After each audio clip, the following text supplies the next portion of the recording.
Okay, first things first, please understand that my spirit is really down today. The reason why my spirit is down today is because I read the acting police minister's, what you call that thing, statement about an incident of cleaning the country, because that's what exactly it is. We are cleaning the country of people that decided to abuse our Ubuntu. They try to take shortcuts of our systems because they want to not be detected by the system. And yet, we on the ground are feeling the pressure. We're feeling the pressure in every angle you can think of, economically, health wisely, educationally, including our mental health as well. Now, South Africa was, I would say, our independence started in 1994 in South Africa. And we were the last African country on the continent to have obtained this independence, which now is beginning to show that it was never independence to begin with. We were made fools of. We were made fools of on both sphere at the negotiation table at the Codesa uh, convention. And we paid a lot. We sacrificed a lot. We understood a lot and we forgave a lot.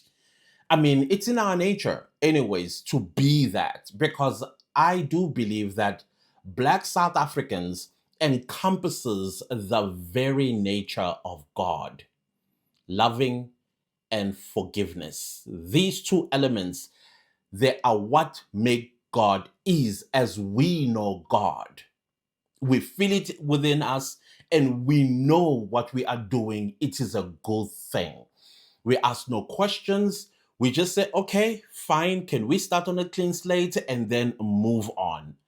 But along the way, we've been sight blinded, carpet pulled under our feet, wool pulled over our eyes, made a fool of, to a point where some people who perpetrated some heinous crimes against us, yeah, declared at the United Nations, creating narratives about things that do not exist, all because they still want to break us down. Then we thought, oh, okay, because other Africans have had their independence since the 1950s, 60s. Surely, if we allow them to come to our country, they are going to hold hands with us and help us build our nation. Because we thought, because they gained independence since the late 1950s, early 60s, they have worked up a system that is thriving, that has led them to live soft lives, if you will. They have political systems that work and that puts them first, and development economic powerhouse. That's what we thought. Because that is what we were told as we were growing up, that South Africa is constrained. Black people are being oppressed. Other Africans, we didn't know what they were talking about. We thought it was just us here.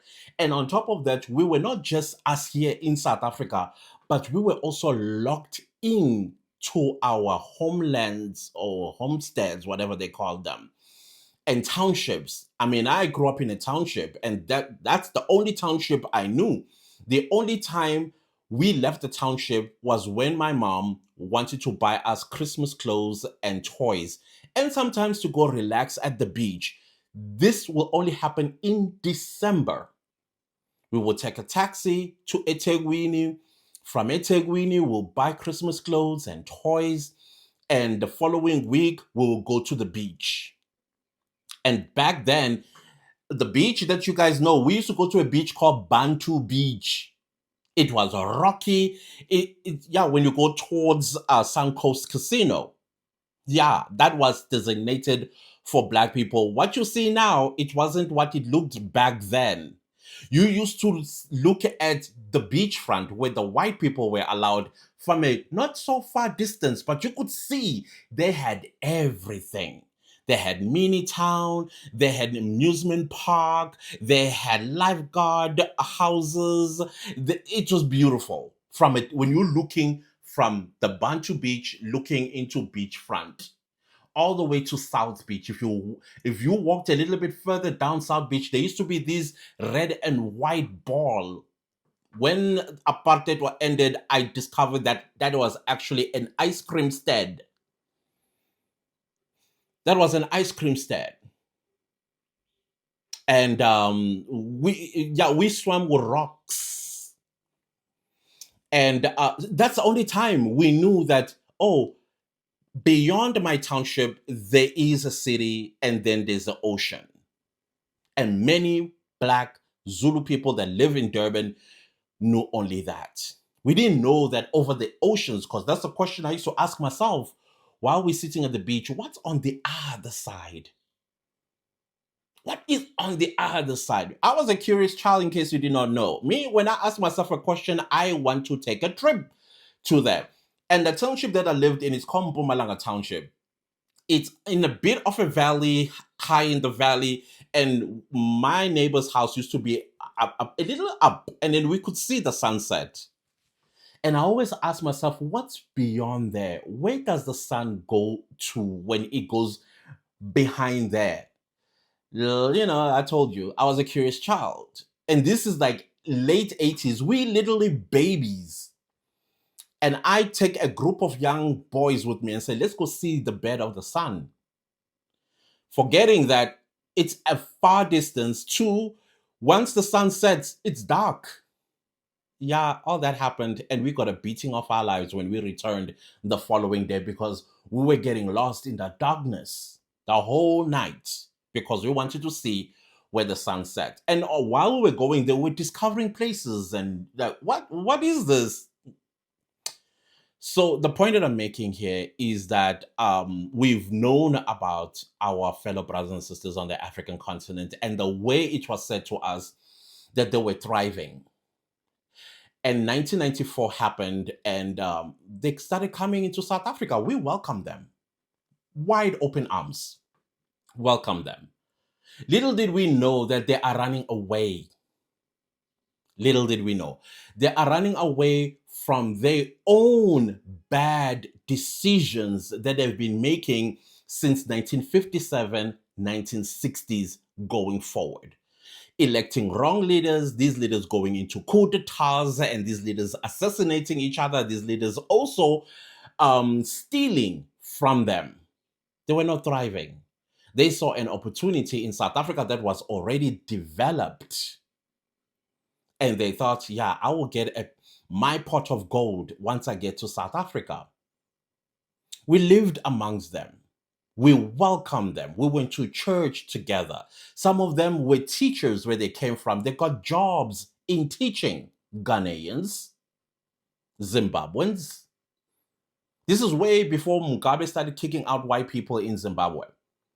The Zim dollar used to be stronger than the Rand. All these things, we built great relationships. Clearly, what we were having the right type of foreigner in South Africa. And they didn't dare. When I say they didn't dare let their legality in the country to be compromised. The moment or almost when their papers were expiring, they will go back home and fix their papers back home and then return to South Africa. Right? So, of course, things happen along the way. Some got too comfortable, so comfortable. I don't think it was more of a comfort type of thing. It was more of those that came to South Africa, the first group or the first generation, I'll call them. They were thriving, they were making money the legit way, through businesses that they were running, legit businesses, and also working in corporate as well as the education space. And so, of course, they will send money. Neighbors will see how this guy went to South Africa. Look at them now. They have a mansion. Oh, they have 2 cars now in the garage. Oh, they live a very good life. And that's when the problem began. Those that did not have the skills, they thought, hey, the only way I can also live like my next door neighbor is to go to South Africa with no skills.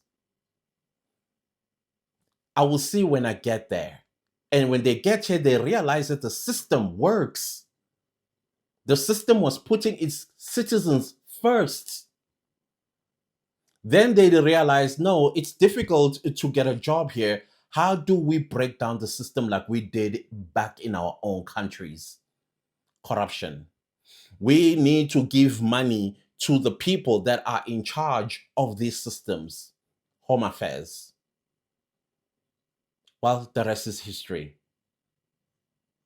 And more evil Africans started arriving to South Africa because the system that's supposed to keep the evil away was already broken. And they came in floods and floods and floods. And suddenly, South Africa started looking like a mirror of some African countries that broke down because of their attitude. And they wanted to instill the very same nonsense that they are used to. They don't know for the life of them. They don't know what works well and why this must work well. And to whom does it serve if it works well? But if it works well, that means they are going to be excluded. So that is why they needed to corrupt it. And in order to corrupt it and take shortcuts is to also look at its population. And now we are here today. So much so that the very people are looked after more than the citizens. That is why when I was looking at Kachalia's statement, I broke down and cried. I broke down and cried. I was like, wow, just this week alone, we did not hear a statement from Farouz Kachalia where 2 South African girls' bodies stuffed with drugs inside of them by 2 Nigerian men during a roadblock. He said nothing.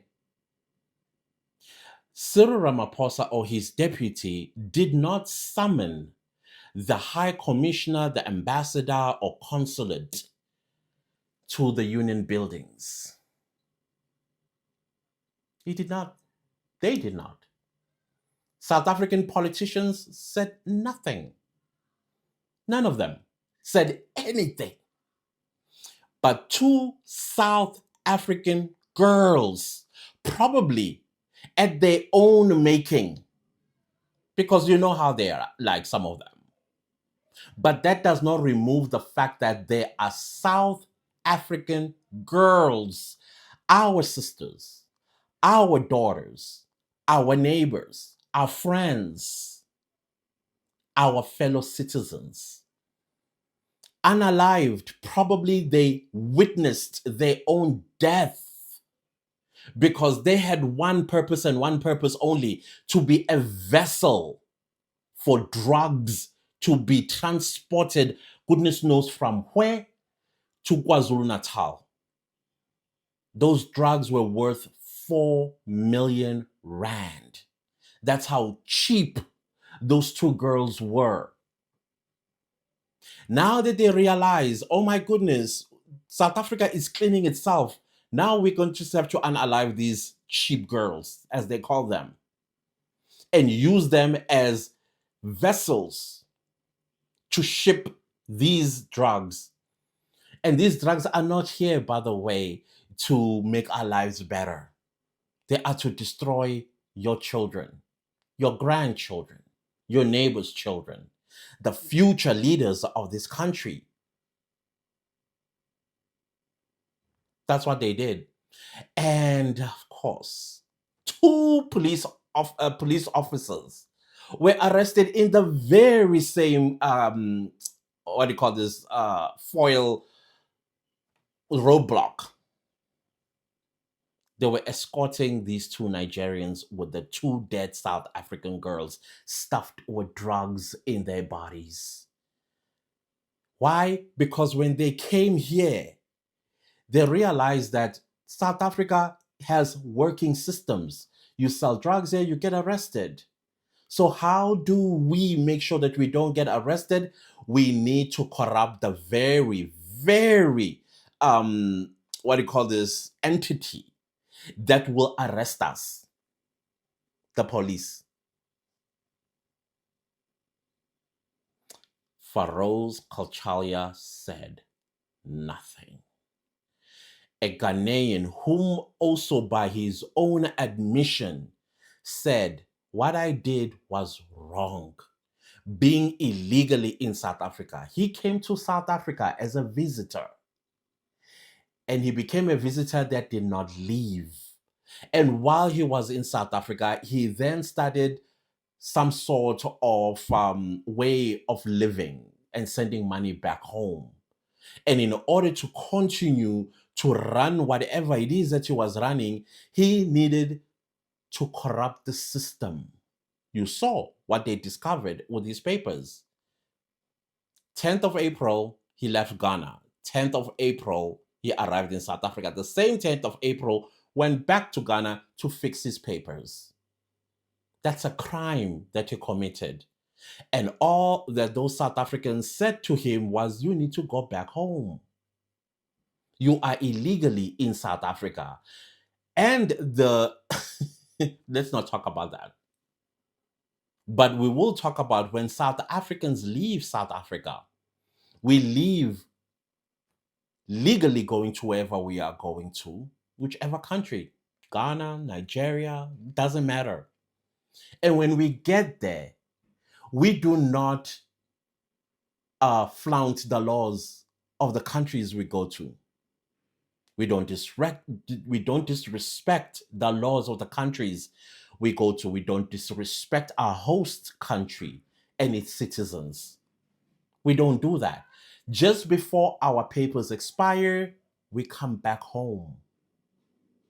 We don't speak ill of the country. We might have some observations or reservations, but it's not to disrespect the country. It's culture shock. But being illegal and committing crimes is not what we do there. And the South Africans that are in Ghana, they are not committing any crimes there. They are legally there. Farouz Kalchalia reminded me of, even though the moral of the story of the Tales of Two Cities, Tale of Two Cities, if you did literature in high school, you know what I'm talking about. Even though the moral of the story of the Tale of Two Cities is about sacrifice, love, and forgiveness and redemption, but we must also look at what drove what happened in the book. This is just before the French Revolution. The sacrifice for Lucy, the redemption by Manette, and of course, the revenge of Madame Defarge. Now, if you look at the French Revolution and also the Russian Revolution, it's exactly what's happening in South Africa. Exactly. The peasants, being us, the people that live ordinary lives and are under pressure, were ignored. They begged their leaders, please listen to us. What did Mary Antoinette say? Let them eat cake. Right? She said, let them eat cake. In other words, she was showing the French the middle finger. You know why? Because she was living in an ivory tower. She had everything. Everything. She did not cry about anything. And the reason why she chose the word cake is because It's stuff that she is so used to, the luxury that she's so used to. The aristocrats were living their best lives, looking down on the peasants, abusing them, exploiting them, stealing from them. And then Madame Defarge in The Tale of Two Cities, and I want to focus on her because this should serve as a warning to the middle class, to the elite, as well as politicians of this country. Every revolution, whether it's the Russian or the French Revolution or any other revolutions, the first people to go, the middle class, the aristocrats, followed by the politicians, and then to the royal, the presidency. You are not learning from history. You know why I love Madame Defarge? Madame Defarge, now let's look at it in the context of South Africa today. Right now, South Africans are crying. And then you have people that set up cameras on their very fancy car dashboards, and then they bash South Africans because they have adopted a ideology of Pan-Africanism. If you go into the French Revolution, or let's talk about the Tale of Two Cities, those that look down on the peasants, that's because themselves, they adopted an ideology of proximity to the aristocrats, to the royals, because that's how they looked towards, or their role models. When a middle class gets invited to an elite event, maybe let's say an award of some sort, they are given VIP area because they are different from all the rest of the people that are in the auditorium. They're special. Proximity to the upper class. Madame Defarge, she used to knit a scarf.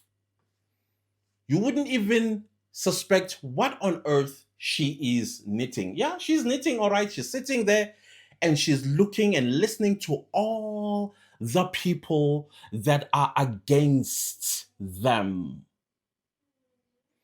These are names of the middle class people.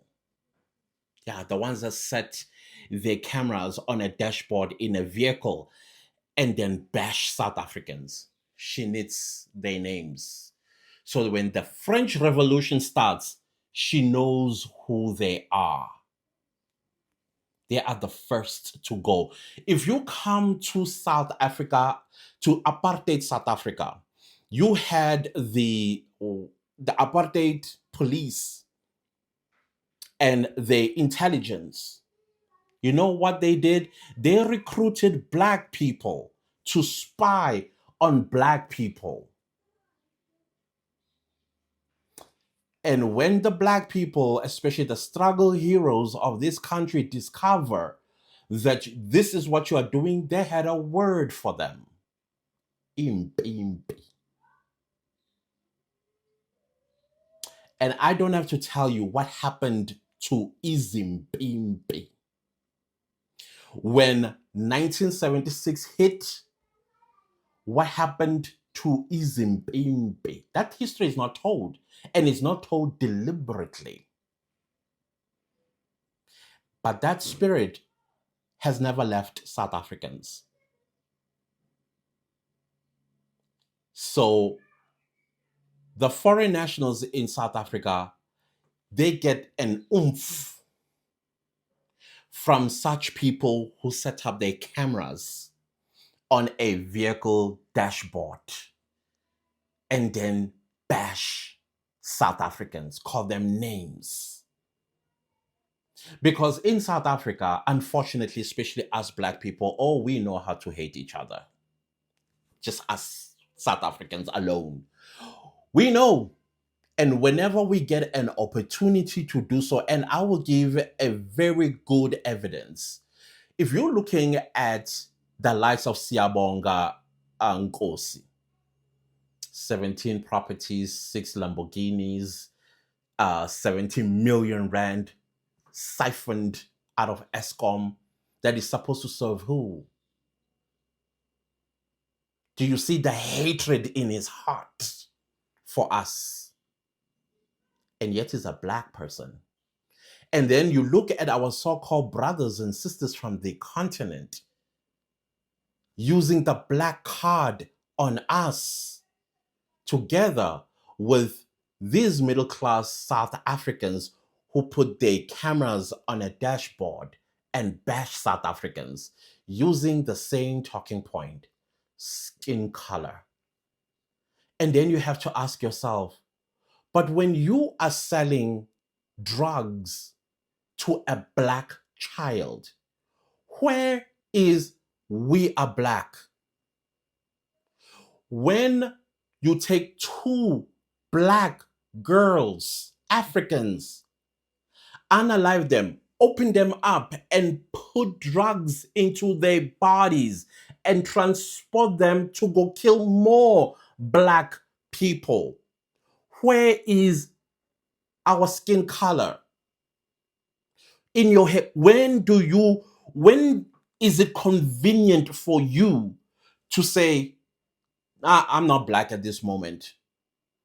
But when you unalive the two girls, when you unalive the young people of this country, when you kidnap a black child in her community, going to buy bread so that she can make sandwiches for tomorrow for school,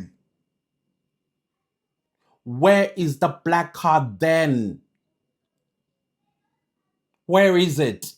When you take a teenager that looks like, yeah, that is what the client will like in somewhere in the world, you kidnap her and you human traffic her.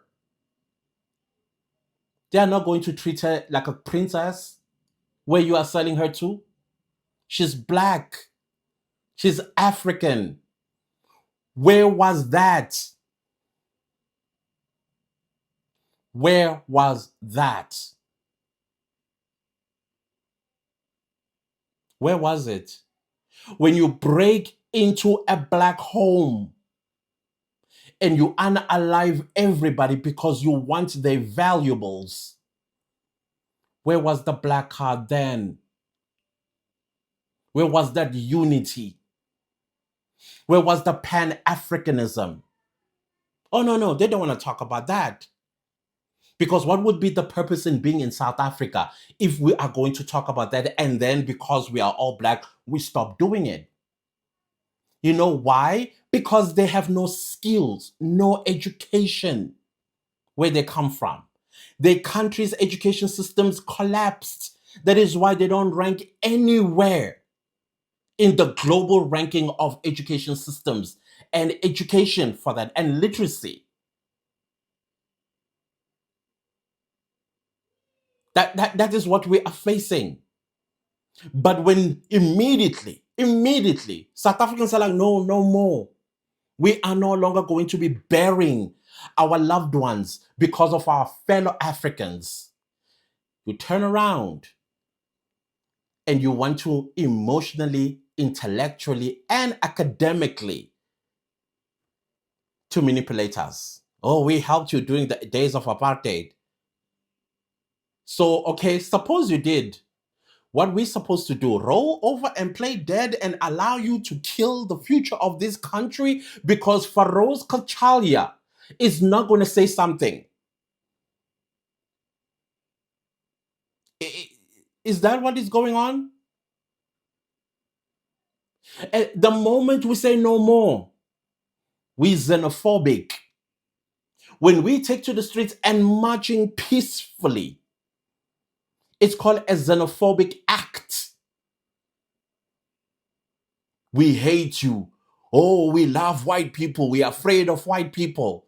Listen, white people are not going anywhere. You can say whatever you want to say about white people in South Africa. They are not going nowhere. The sooner you accept that, the better. You found us with them here.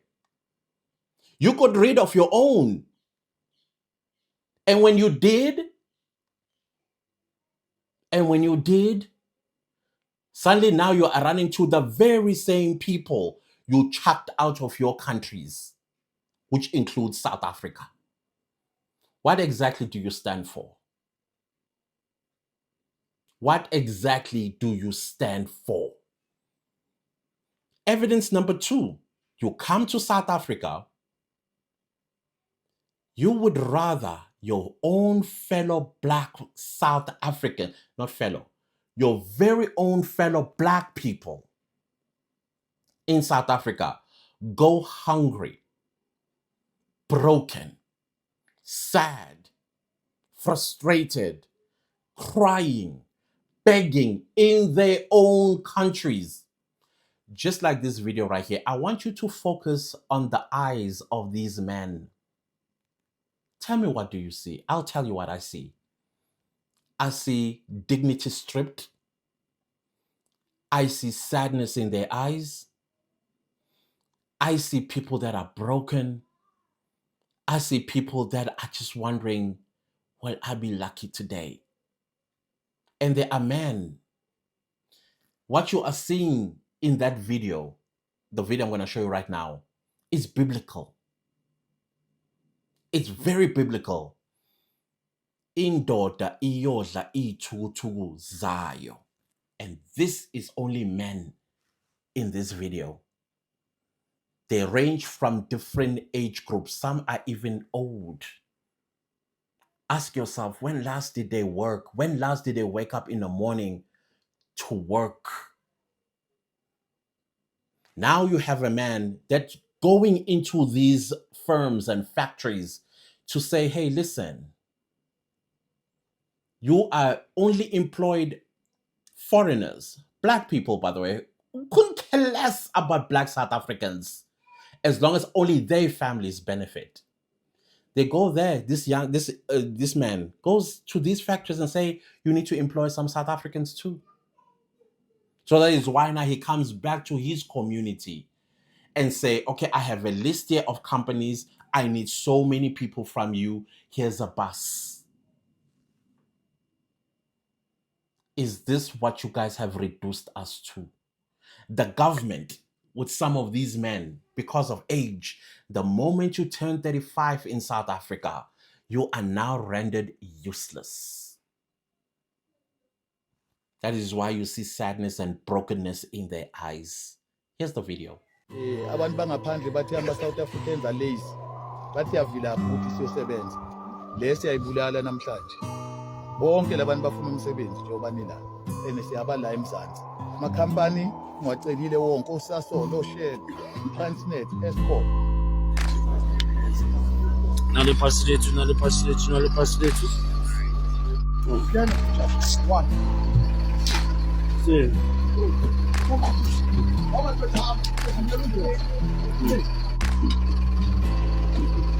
Afintala. Apora tala. A chance.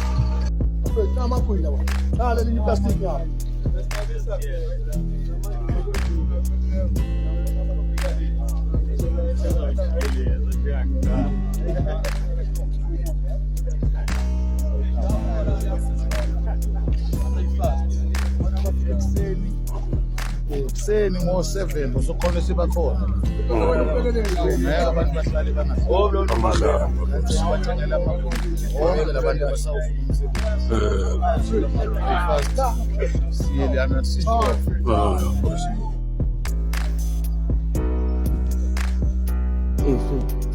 Really. Bamenza uyazi. Oh man. Bantu baningi. Job, switchela. Ozazi ukuthi unama-qualifications amaye abalulekile, like your forklift driver, your TLB driver, bus driver, code 14, ungafikile uthula. Ikusho ukuthi mina ngine-TLB, ngikwazi ukudrive i-TLB. Bazokuthatha same time bakutheste uma uphasa, so nalelo thuba likhona, especially labo driver.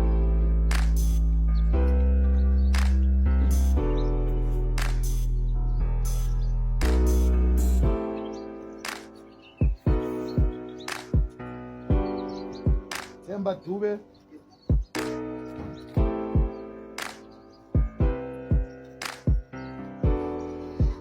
Thokozisi Mjudu.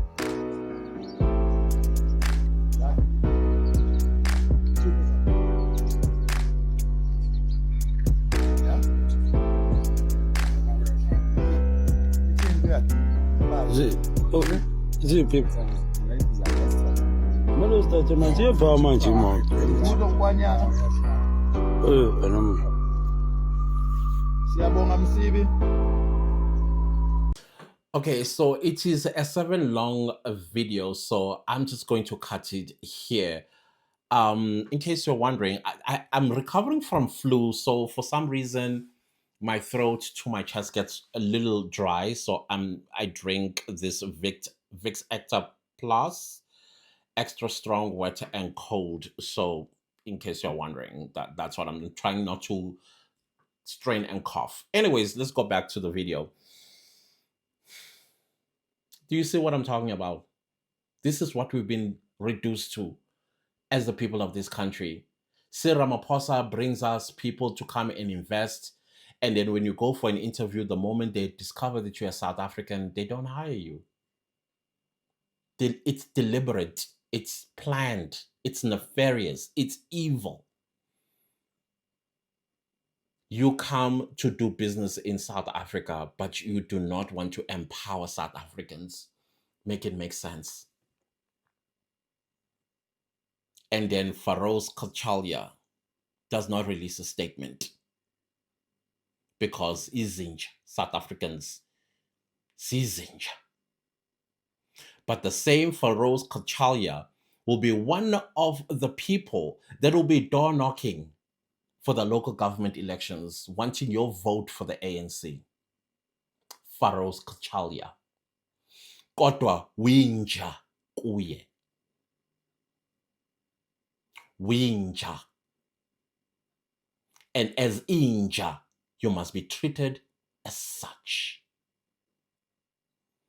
You are only good to put him in that place, sit him, and that's it. See you in 5 years. You know, the leader that many people loved and respected, she understood this, and I believe she has to be the only one that spoke about this. Here's the video. These people fled from their countries because of the political climate, whatever it is. We don't necessarily know what makes anyone pack their bags and come to South Africa, but it is always for a political reason, although of course we have lots of criminals who also take advantage of that fact.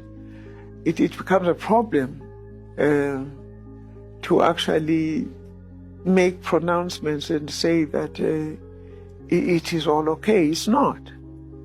We seem to need to go back to the drawing board on a lot of issues, especially such as the porous borders we have in South Africa. How do we control this type of flooding the country with foreigners? Yeah. Mamweni Madikizela Mandela. She's the only one that spoke about this. And she even had a solution. But for Rose Kachalia, the moment you touch them, he releases a statement. That Ghanaian man was not treated violently. He was not beaten. He was not pushed or shoved. He was asked a question. And then he was shown his mistake with his papers, where a crime was committed. Yet our government officials summoned and labeled that act, which, by the way, fellow South Africans have a right to. It's enshrined in the Freedom Charter. The people shall govern. If the government fails to do its job, what are you opening up? Are you not opening up for the people of South Africa to actually follow that sentence? The people shall govern. Oh, Pagelum Tagati, everywhere they go to, there's one rule and one rule only that he tells everybody that is listening to him: no violence. Very clear on that. But we are going to tell these people to go. But I'm telling you right now, we cannot do so up until so far. Again, I will take you to the tale of two cities. Eventually, an eruption happened. What happened to the aristocrats? What happened to the royals? Or better yet, let's go to the French Revolution as well as the Russian Revolution and other revolutions. The most recent revolution that we witnessed in 2011 was the Arab Spring.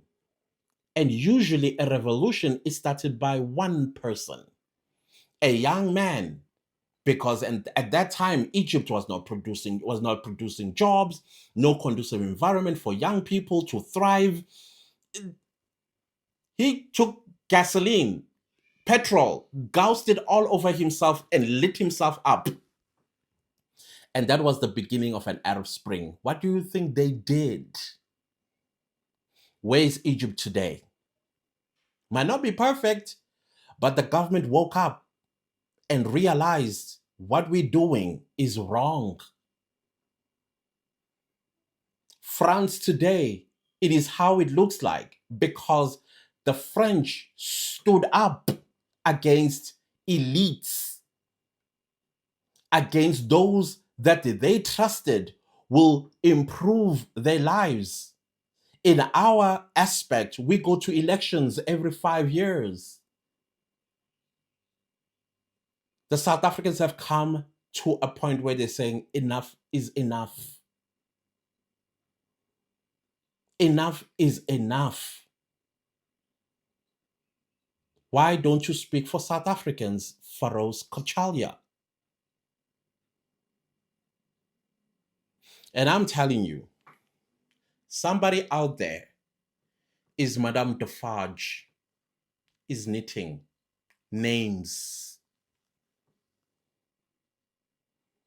Imp, imp.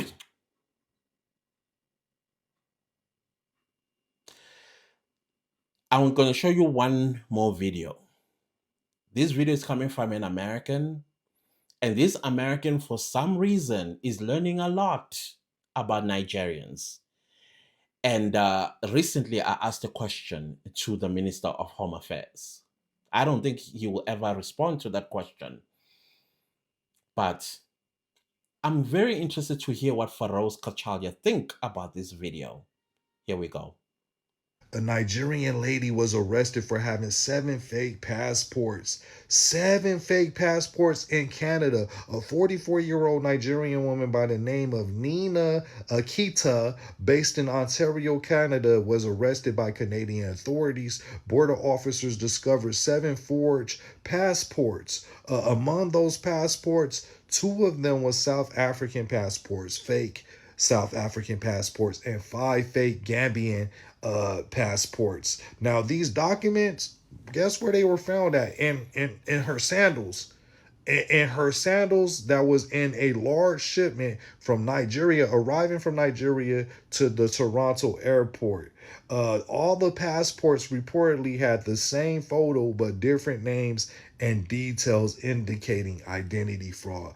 Why in the world would you have 7 fake passports? What are you doing with those passports? And this is the reason why they start restricting the Nigerian passport. It's only going to become weaker. The Nigerian passport is only going to become weaker with scams like this, all this identity theft. Now, at this moment, the case is being handled by the Royal Canadian Police after initial discovery by the border officials. So yeah, 7 passports. Tell me why, as a South African, my spirit should be jovial. Tell me why. My spirit is broken after reading that statement. this government hates South Africans. The government of national unity joined the bandwagon of the ANC and its hatred for the people of this country. And we're supposed to celebrate that. This is what we expected to vote for every elections. Because we don't matter. Sizinja. Okay, carry on. Carry on. All the signs of a revolution are showing in South Africa. All the signs. And just because you are black, you are white, you are Indian, you are colored, and you are South African Chinese, you are not going to be affected, you are sadly mistaken. Sadly mistaken. Learn from history. Otherwise, you are a fool. Learn from history.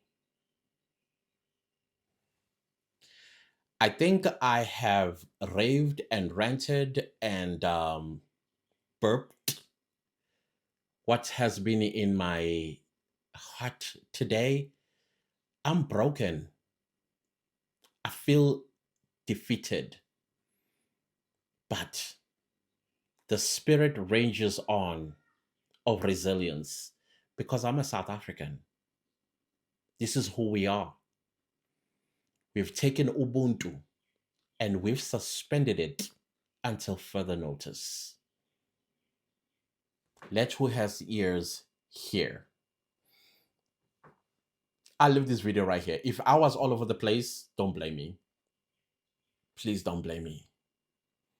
I am hurt. Please enjoy the rest of your Saturday and take care of yourselves. We are watching. Goodbye.